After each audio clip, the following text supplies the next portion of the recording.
Hello friends, self study में आपका स्वागत है। दोस्तों, क्लास 12th बिजनेस स्टडीज़ का आज हम पहला चैप्टर का नेक्स्ट टॉपिक पढ़ने जा रहे हैं, ऑब्जेक्टिव्स ऑफ मैनेजमेंट। तो सबसे पहले मैं ये क्लियर कर दूँ, ऑब्जेक्टिव्स क्या होता है। तो अगर इसे हम कहें तो ऑब्जेक्टिव का साधारण मीनिंग है कि किसी भी कंपनी के उद्देश्य क्या हैं, कंपनी रन किस पर्पज़ से कर रही है। तो इसकी डेफिनेशन क्लियर कर देते हैं। किसी भी कंपनी के लिए ऑब्जेक्टिव का मीनिंग है कि उसके द्वारा जो एक्टिविटी की जा रही हैं वो किस डायरेक्शन में जा रही हैं। मीन्स कि कंपनी का एंड पॉइंट क्या है, कंपनी फाइनली चाहती क्या है। ये किसी भी कंपनी के ऑब्जेक्टिव्स हो सकते हैं। तो कंपनी क्या चाहती है, यही उसका ऑब्जेक्टिव है। एंड रिजल्ट क्या चाहती है। तो किसी भी कंपनी के ऑब्जेक्टिव्स को हम 3 टाइप्स में डिवाइड कर सकते हैं। ये 3 टाइप्स हैं। First is organisational objective, second is social objective, third is personal of individual objectives. चलिए, तो इन तीनों ही ऑब्जेक्टिव्स ये क्या होते हैं, इनको वन बाय वन समझेंगे हम। तो सबसे पहला हमारा ऑब्जेक्टिव है ऑर्गेनाइजेशनल ऑब्जेक्टिव। ऑर्गेनाइजेशनल ऑब्जेक्टिव से मीनिंग क्या है। ऑर्गेनाइजेशन से मीनिंग है हमारा किसी भी एक संस्था से।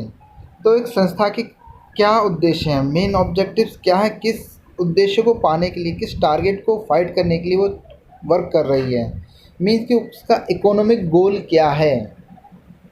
तो किसी भी ऑर्गेनाइजेशन के लिए 3 ही मेन ऑब्जेक्टिव होते हैं। वो हैं, पहला सर्वाइवल। कोई भी ऑर्गेनाइजेशन चाहे वो नया हो या पुराना हो, सबसे पहला उसका उद्देश्य होता है कि वो मार्केट में अपने आप को सर्वाइव यानी जीवित रख सके। किसी भी तरीके से, किसी भी कंडीशन में, मार्केट की हर ऊपर नीचे होने वाली कंडीशन में वो अपने आप को जीवित रख पाए, सर्वाइव कर पाए। सेकंड, उनका टारगेट, किसी भी ऑर्गेनाइजेशन का टारगेट होता है प्रॉफिट अर्न करना। क्योंकि हम सभी जानते हैं कि जिस तरह से ह्यूमन बीइंग के अंदर ब्लड वर्क करता है, इन द सेम मैनर किसी भी ऑर्गेनाइजेशन के अंदर प्रॉफिट ब्लड का ही काम करता है। बिना ब्लड के जिस तरह से ह्यूमन बीइंग जीवित नहीं रह सकती, इसी तरीके से कोई भी ऑर्गेनाइजेशन बिना प्रॉफिट के जीवित नहीं रह सकता है। तो इसीलिए प्रॉफिट जो है किसी भी ऑर्गेनाइजेशन के लिए सबसे एसेंशियल पार्ट है। किसी भी कीमत पर उसे इसे हासिल करना ही होगा। Third is growth. हर ऑर्गेनाइजेशन चाहता है कि एक लंबे समय के अंतराल के बाद, यानी अगर एक ऑर्गेनाइजेशन लंबे समय से चल रहा है तो वो चाहता है कि उसका ग्रोथ हो। ग्रोथ से मीनिंग क्या है कि अगर वो सिंगल प्रोडक्ट में डील कर रहा है तो वो चाहता है कि वो एक मल्टी प्रोडक्ट्स में डील करे, उसका सेल्स वॉल्यूम बढ़ जाए, उसके कस्टमर्स इंक्रीज हो जाएं। अगर आप हम कहें वो स्टेट वाइज अपना बिज़नेस कर रहा है तो वो चाहते हैं कि उनका नेशनल लेवल पर बिज़नेस इस्टेब्लिश हो, इंटरनेशनल लेवल पर बिज़नेस इस्टेब्लिश हो। इसी को कहते हैं ग्रोथ। तो किसी भी ऑर्गेनाइजेशन के अगर ऑब्जेक्टिव्स की बात करें तो ये 3 ही मेन ऑब्जेक्टिव्स होते हैं किसी भी ऑर्गेनाइजेशन के। अब हम बात करें ऑर्गेनाइजेशन के सेकंड ऑब्जेक्टिव यानी कि सोशल ऑब्जेक्टिव। तो किसी भी कंपनी का सोशल ऑब्जेक्टिव क्या है। सोशल से मीनिंग हम समझते हैं एक समाज से।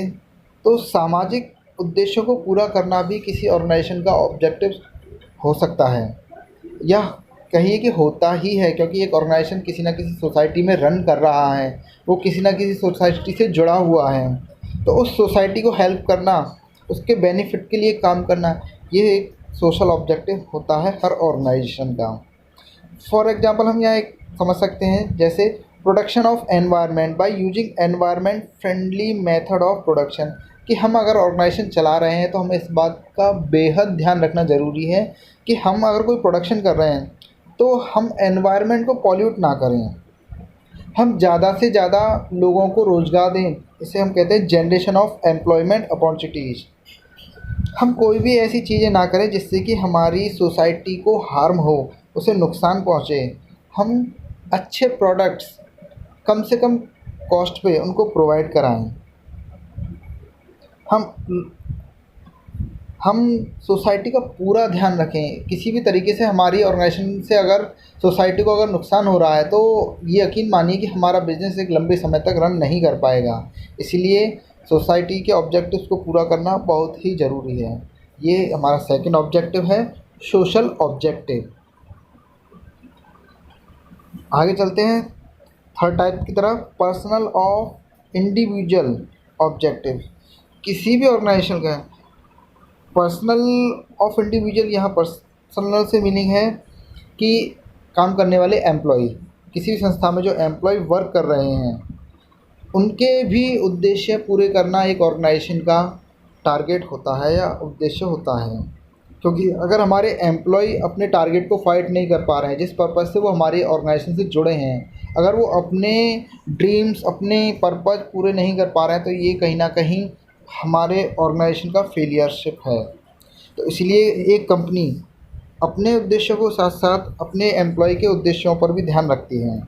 जैसे इसमें कुछ एग्जांपल्स के लिए हम ले सकते हैं financial needs like competitive salary and perks, कि हम अपने एम्प्लॉय को एक अच्छी सैलरी और पर्क्स मीन्स सुविधाएं प्रोवाइड कराएं।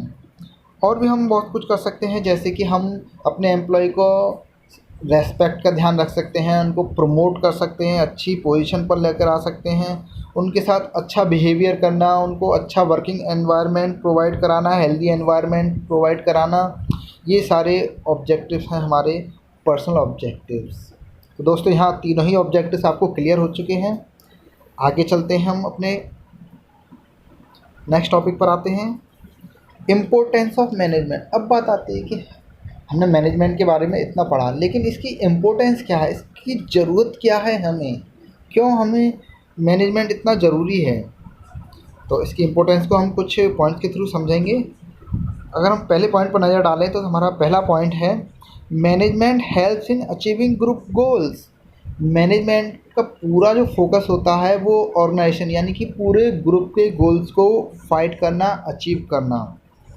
क्योंकि मैनेजमेंट केवल एक व्यक्ति नहीं है, वो एक ग्रुप है और ग्रुप में बहुत सारे लोग हैं, सभी के टारगेट्स हैं। तो कंपनी का एक अपना टारगेट्स है जिसे सब लोगों को मिलकर पूरा करना है। तो मैनेजमेंट का जो एक डायरेक्शन है वो ग्रुप के गोल्स को अचीव करना है। तो अगर किसी भी कंपनी को अपने गोल अचीव करने हैं तो उसके मैनेजमेंट को पूरा फोकस करना होगा गोल्स के ऊपर। मैनेजमेंट ही है जो एम्प्लॉय की या ऑर्गेनाइजेशन की एफिशिएंसी को इंक्रीज करता है। कैसे? Management helps in reducing the cost. अगर मैनेजमेंट प्रॉपर वर्क कर रहा है तो वो इस चीज़ पर वर्क ज़रूर करेगा कि ऑर्गेनाइजेशन के अंदर होने वाले खर्चों को कम से कम किया जा सके हैं, और प्रोडक्टिविटी यानी कि प्रोडक्शन करने की क्षमता को बढ़ाया जा सके। इसके लिए उसे अच्छी प्लानिंग करनी होगी, अच्छा ऑर्गेनाइजिंग करना होगा, अच्छी गाइडलाइंस यानी कि डायरेक्टिंग करनी होगी, अच्छे एम्प्लॉय को रखना होगा, अच्छा स्टाफ होना ज़रूरी है, अच्छा कंट्रोलिंग सिस्टम होना ज़रूरी है। अगर ये सारी चीज़ें हम कर पाएंगे तो डेफिनेटली हम अब मैनेजमेंट जो है वो एफिशिएंसी को इंक्रीज कर पाएगी। एफिशिएंसी के बारे में आपको स्टार्टिंग में ही बता चुका हूँ। एफिशिएंसी का मीनिंग है कि हम किसी भी वर्क को कम से कम कॉस्ट पे कर पाएँ। अगर हम किसी वर्क को कम से कम कॉस्ट पे कर पाएंगे तो डेफिनेटली हम अपने प्रॉफिट के मार्जिन को बढ़ा पाएंगे। तो मैनेजमेंट जो है इंक्रीज करता है एफिशिएंसी को, क्योंकि अगर हम अच्छे एम्प्लॉय रखेंगे तो वो कॉस्ट को रिड्यूस करने में हमारी हेल्प करेंगे। Next, management creates a dynamic organization. Management ही है जो एक ऐसा एनवायरनमेंट क्रिएट करता है कि जहां हम बदलते हुए एनवायरनमेंट में भी अपने आप को इस्टेब्लिश कर पाएँ। जैसे कि हम देखते हैं कि हमारा लीगल एनवायरनमेंट है, कानून व्यवस्था है जो बदलती रहती है। अगर हम बात करें टेक्नोलॉजिकल एनवायरनमेंट की तो ये भी डे बाय डे चेंज होता रहता है। तो हम इस एनवायरनमेंट में भी अपने आप को इस्टेब्लिश कर पाएँ, ये हमारे लिए बहुत ज़रूरी है। तो मैनेजमेंट ही है जो हमें इस चीज़ के लिए तैयार करता है कि आने वाला एनवायरनमेंट जो है, आने वाला समय जो है बदल रहा है और हम अपने आप को उसके अकॉर्डिंग कैसे चेंज कर सकते हैं। तो मैनेजमेंट ही हमें ये तैयार करता है इस चीज़ के लिए। Next, management helps in achieving personal objectives. तो ये हम ऑब्जेक्टिव्स में पढ़ चुके हैं कि मैनेजमेंट ही है जो अपने एम्प्लॉय के पर्सनल ऑब्जेक्टिव्स को फाइट करने में उनकी हेल्प करता है। इसके लिए कोऑपरेशन हम यूज कर सकते हैं, एक अच्छी कमिटमेंट कर सकते हैं अपने एम्प्लॉय के साथ, उनको टारगेट फाइट करना है ये उनके साथ डिस्कस कर सकते हैं, उनके साथ प्लानिंग कर सकते हैं जिससे कि वो भी अपना टारगेट कंपनी के टारगेट के साथ फाइट कर पाएँ। Next, management helps in the development of society. तो हम देखते हैं कि किसी भी सोसाइटी का अगर हमें डेवलपमेंट करना है तो ऑर्गेनाइजेशन इससे बेहतर उपाय है। सबसे बेहतर उपाय की अगर मैं बात करूँ तो वो ऑर्गेनाइजेशन ही है, क्योंकि अगर ऑर्गेनाइजेशन रन कर रहा है तो वहाँ ढेर सारे एम्प्लॉय वर्क करेंगे। अगर एम्प्लॉय वर्क करेंगे तो उनको सैलरी भी मिलेगा, और सैलरी मिलेगा तो डेफिनेटली उनका लिविंग स्टैंडर्ड बढ़ेगा, और जिस एम्प्लॉय का लिविंग स्टैंडर्ड बढ़ेगा वो जिस सोसाइटी में बिलोंग करेगा तो वहाँ डे बाय डे उस सोसाइटी का भी स्टैंडर्ड बढ़ेगा। और इस तरह से हम देखते हैं कि एक सोसाइटी का भी डेवलपमेंट होना शुरू हो जाता है, क्योंकि सोसाइटी बनता है एम्प्लॉयज़ लोगों से, और लोगों के पास अगर रोज़गार होगा तो डेफिनेटली उनका डेवलपमेंट होगा। तो एक ऑर्गेनाइजेशन का ये भी मेन ऑब्जेक्टिव है कि वो अच्छे से अच्छे प्रोडक्ट प्रोवाइड कराए। अगर अच्छी क्वालिटी के प्रोडक्ट हम सोसाइटी को प्रोवाइड कराएंगे, बेस्ट क्वालिटी के प्रोडक्ट्स प्रोवाइड कराएंगे, लेटेस्ट टेक्नोलॉजी से जुड़े हुए प्रोडक्ट्स अगर हम प्रोवाइड कराएंगे तो डेफिनेटली किसी भी सोसाइटी का डेवलपमेंट होना पॉसिबल है। तो एक मैनेजमेंट का ये भी कह सकते हैं इम्पोर्टेंस कि वो अच्छे प्रोडक्ट, अच्छी क्वालिटी के प्रोडक्ट कम से कम कॉस्ट पर और अच्छी सर्विस अगर सोसाइटी को देता है तो इससे सोसाइटी का डेवलपमेंट भी होता है।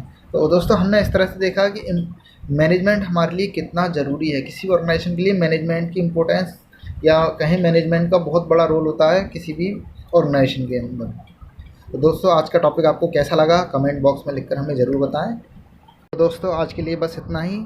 मिलते हैं अगले टॉपिक के साथ जल्द ही।